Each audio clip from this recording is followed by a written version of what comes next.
Good afternoon. The UK has seen some exceptionally stormy weather in the week just gone. Widespread gales, damaging winds and some torrential rain, bringing us flooding on Saturday in parts of northern England, Wales and the Midlands.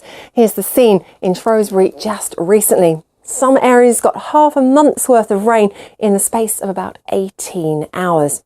The reason things were so lively last week: the position of the jet stream. It's basically like a road driving weather systems at us from the Atlantic, and last week that road was basically going straight across us. Things though do change for the week ahead. You can see straight away the main jet is much further north. It allows quieter conditions to come in from the south. There will still be some unsettled weather to the far north of the UK, but overall a much calmer picture. Today it is though still quite breezy. The strongest of the winds today though are across northern Scotland, gusting 50-60 miles per hour. Elsewhere, some showers drifting their way south. Still some notable gusts of wind, but nothing in comparison to recent days, 25-30 miles per hour. A fresher feel to the south of the UK, milder to the north this afternoon. Some of those showers though could be heavy, with some hail and thunder for a time yet across Wales and the Midlands, maybe a few for the southeast of England, and some running across the northeast later in the day.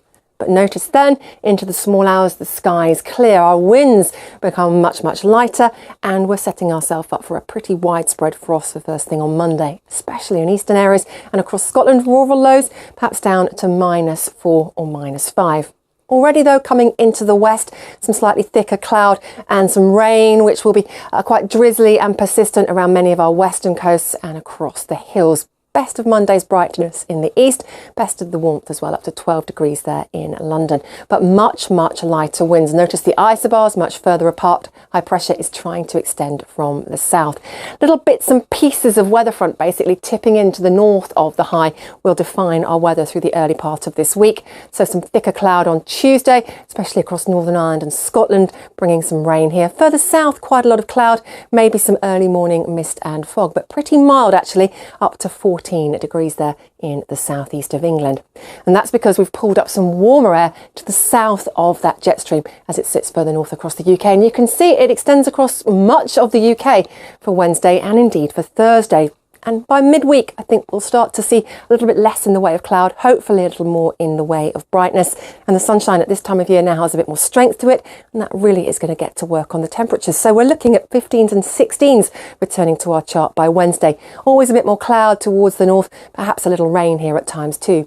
Thursday, if anything, perhaps less in the way of cloud, hopefully more in the way of sunshine. And again, our temperatures quite widely getting into the mid-teens, maybe even the odd spot up to 17 degrees. So it looks like Wednesday or Thursday will be our warmest day of the week ahead. By the end of the week, things becoming perhaps just a little bit more mobile again to the north. Some weather fronts moving into Scotland and Northern Ireland, the breeze picking up somewhat, but some decent sunshine to come further south, and still a considerable amount of warmth as well. Highs of 13, 14, 15 degrees. Looking further ahead, however, on into next week, the following week I should say, I think it will get a little cooler again briefly. But for the week ahead, breathe a sigh of relief, a much quieter story.